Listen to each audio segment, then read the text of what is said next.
Kapag ginagamit ito ang Natalia mga lods, basic na itong gamitin mga lods. Para makatulong kayo sa core nyo, kailangan nyo talagang tiktikan yung kalaban, yung core nila. Yun ang target mo kumbaga. Kadalasan yung ginagawa is yung pag-aaga ng buff nila para kahit pa paano makalamang kami sa laban namin. Kadalasan itong ginagamit sa rank. Naaga ako ng buff ng kalaban para kahit pa paano makalamang kami.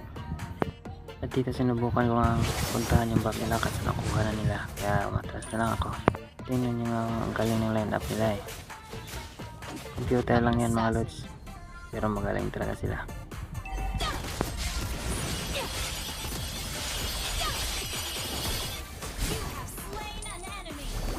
Kapag kasi assassin user ka, kailangan mo talaga pag-alagala sa farm.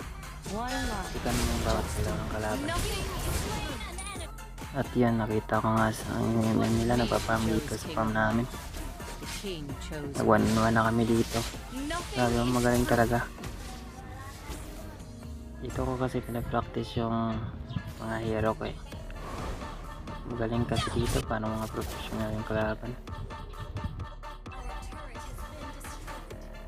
Ang mas maganda pa nito mga boss, tamang hintay ka na lang kung may magtatakas, uuwi. Ganyan yung line up na dito mga kids.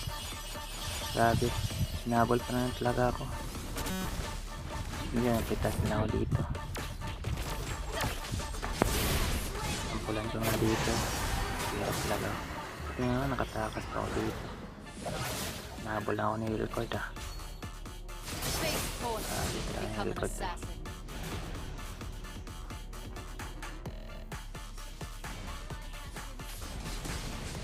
Ano naman tayo, halika dito.